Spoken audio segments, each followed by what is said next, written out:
Hai, Assalamualaikum warahmatullahi wabarakatuh. Jumpa lagi dengan kakak di channel Areska. Nah, oke, kita akan melanjutkan untuk membahas materi vektor. Nah, ini merupakan video yang ketiga ya. Yang sebelumnya kita membahas vektor posisi di bidang datar. Nah, sekarang kita akan membahas vektor posisi di R3. Sebetulnya sama ya, mirip-mirip, hanya saja perbedaannya kalau kita membahas di R3, maka komponen yang terlibat selain X, Y, tambah satu lagi komponen yaitu Z. Jadi X, Y, dan Z. Nah, sebelumnya di sini kakak akan menjelaskan bagaimana menggambar kedudukan titik P pada R3. Pertama, tentu kita harus membuat bidang, bukan bidang ya berarti nih ya, sumbu-sumbu X, Y, dan Z.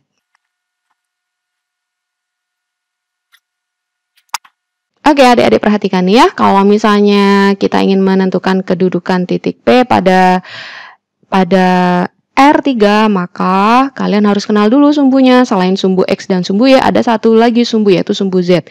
Jadi bayangkan kalau ini pada bangun ruang, jadi ada yang namanya panjang, kemudian lebar, kemudian tingginya, gitu ya. Nah, sekarang kalau misalkan diketahui titik A ya, misalkan titik, sebelumnya berarti perpotongan dari ketiga sumbu ini adalah titik 0 ya. Nah, pakai spidol yang lain. Kemudian X ke kanan berarti ini 1, 2, nah ini 3 ya. Kemudian ini min 1 berarti di sini minus 2. Nah, yang ke atas Z-nya berarti 1, ini 2, ini 3. Yang ke bawah berarti min 1, minus 2, minus 3, dan seterusnya. Kemudian yang ini Y-nya 1, 2, 3 ya.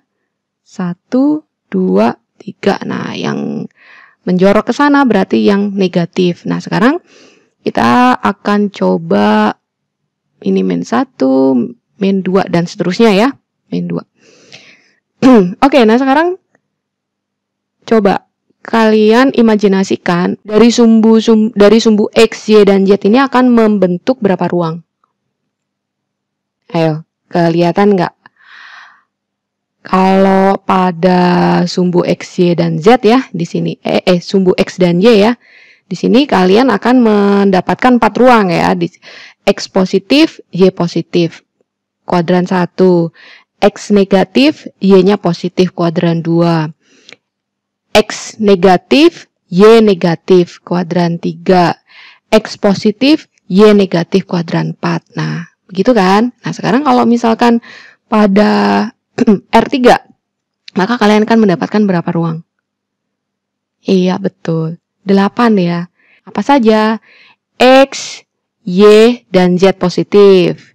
Kemudian X negatif, Y dan Z-nya positif. X, Y negatif, Z-nya positif. Kemudian X positif, Y negatif, Z-nya positif, dan seterusnya. Gitu ya. Oke. Kalau misalnya kalian masih bingung, kalian bisa bayangkan dengan selembar kertas. Nah, di sini kakak punya kertas gitu. Misalkan selembar kertasnya adalah bidang. Kemudian pada bidang ini terdapat sumbu X dan sumbu Y gitu. Sumbu X, sumbu Y gitu. Kemudian ada suatu garis yang menembus bidang secara tegak lurus dan melalui perpotongan sumbu X dan Y. Nah, garisnya begini. Nah, ini berarti garis putus-putus ya. Oke? Nah, kemudian ini kertasnya. Pembatasnya ya. Nah, dari sini kalian tentu bisa mengimajinasikan, ini Z ya. Tentu bisa mengimajinasikan, lebih mudah untuk mengimajinasikan ruang mana saja. Nah, ini kan bisa kita perpanjang gitu. Gitu ya adik-adik yang untuk membantu kalian dalam membuat imajinasi ada berapa ruang sih dari sumbu X, Y, dan Z ini. Oke, ini kakak hapus lagi.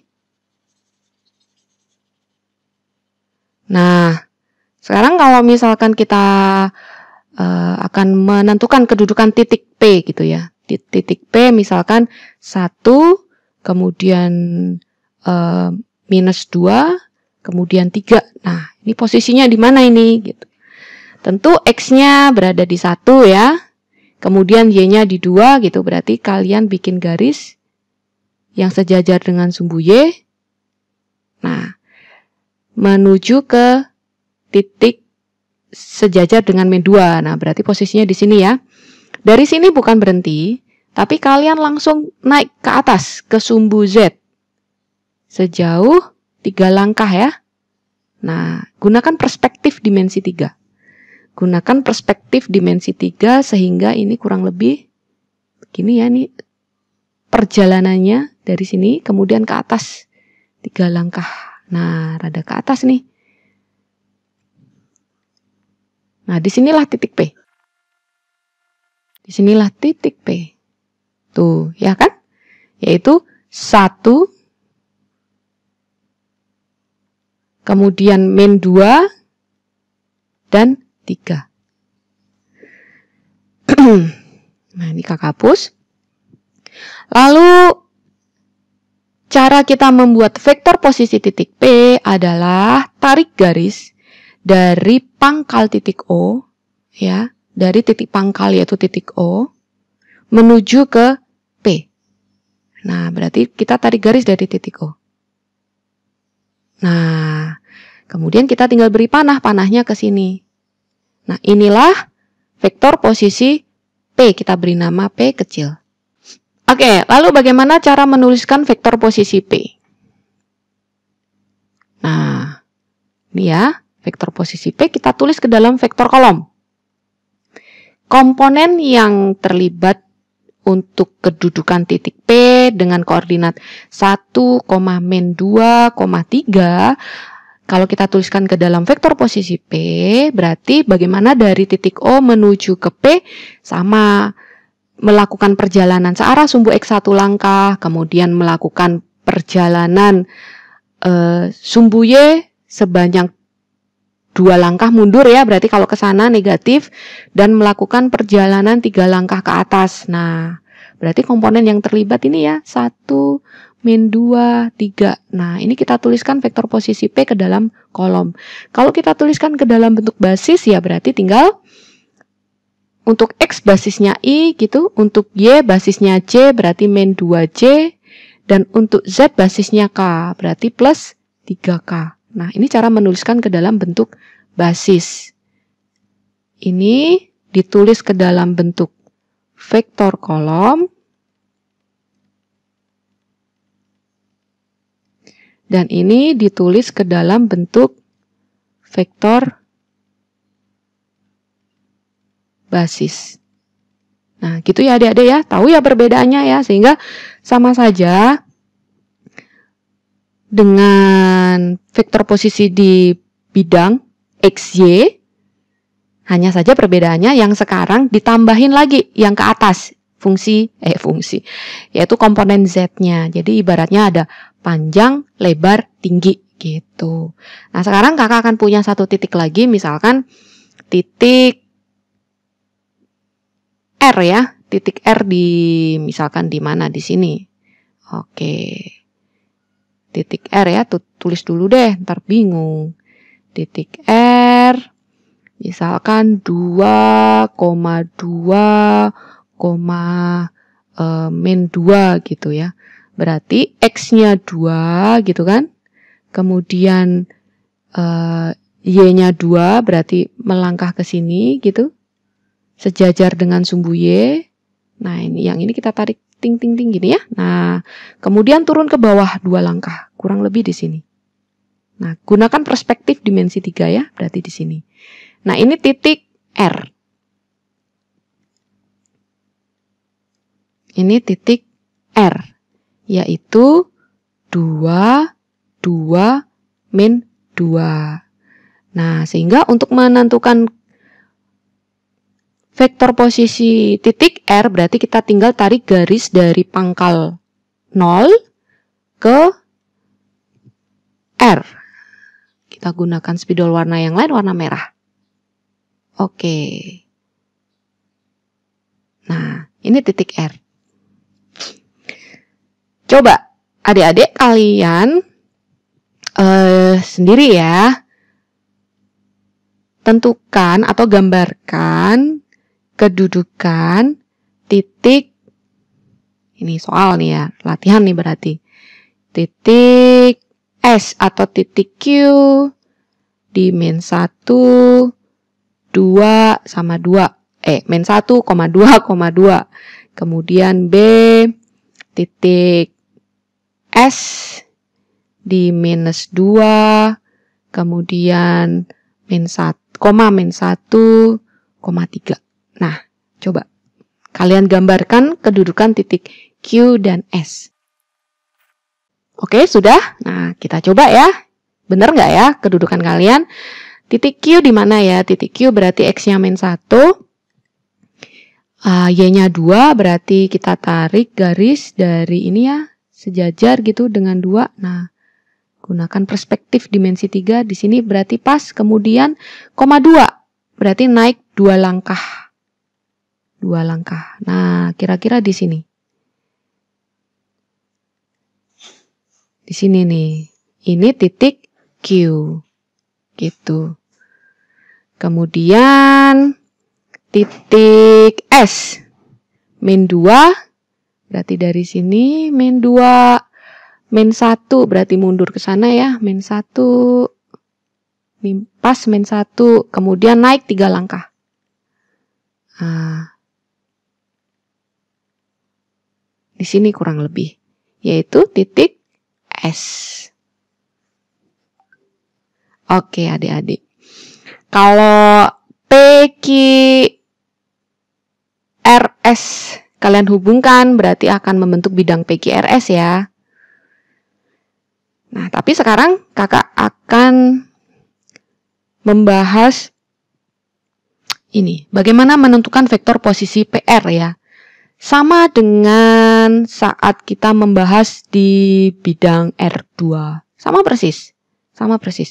Jadi kita tinggal hubungkan P ke R ya.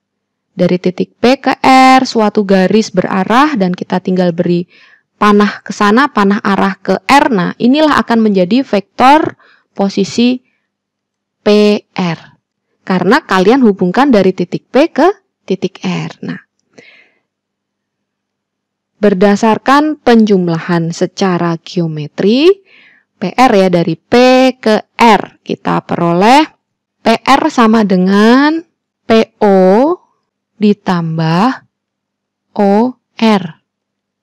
Gitu ya. PO ditambah OR, PO ditambah OR secara geometri. Hanya saja PO ini arahnya dari O ke P itu vektor P. Lagi-lagi ini kakak tulis ulang ya. Vektor OP gitu, ini kan vektor P. Sehingga kalau PO ya arahnya kan dibalik. Kalau OP itu positif P, maka kalau PO menjadi min P. Gitu. Ditambah OR tuh, OR ya, yaitu R ya, ini belum ditulis, ini R. Nah, ini R. Sehingga bisa kita tulis vektor posisi PR sama dengan kita bisa dapatkan dari vektor R, vektor posisi R dikurangin vektor posisi P. Gitu. Lalu, nah ini bolehlah kalian sebut menjadi rumus ya. Bolehlah disebut menjadi rumus. Jadi kalau ada soal nih misalkan. Nah ini contoh. Diketahui titik P sekian dan titik R sekian. Maka vektor yang menyatakan PR sama dengan gitu ya. Kalian boleh langsung. Berarti vektor PR sama dengan R dikurang P. Nah vektor posisi R kalian tinggal tulis. Kedudukan titik R ini dinyatakan ke dalam vektor kolom atau vektor basis 22 min 1. Oh, ini min 2 saja ya. Ini min 2 biar sama nanti. Nah, ini min 2. Kemudian dikurangin P 1 min 2 3. Lalu sama dengan 2 dikurang 1 1, 2 dikurang-kurang 2 4, min 2 kurang 3 yaitu minus 5. Nah, inilah vektor posisi PR. Kalau kalian lihat pada gambar, Kalau kalian lihat pada gambar garis hijau, ini tentu sama dengan yang ini. Nah, kita uji coba ya. Dari P ke R. Dari P ke R. Perjalanannya bagaimana? Perjalanannya sepanjang sumbu X dulu. Dari 1 menuju 2. Dari 1 menuju 2. 1 kan? Nih. Kemudian dari min 2. Dari min 2 menuju 2. Dari min 2 menuju 2. Dari min 2 menuju ke titik 2. Berapa langkah? 4 langkah. Kemudian dari 3, sekarang yang Z. Dari titik ketiga menuju ke titik min 2. Turun kan? Turun sebanyak 5 langkah. Gitu. Jadi, kalian bisa menggunakan pendekatan gambar, dan kalian juga bisa menggunakan pendekatan aljabarnya. Seperti ini. Nah, demikianlah pembahasan vektor posisi pada R3. Don't miss watching the next video. Bye-bye. Assalamualaikum warahmatullahi wabarakatuh.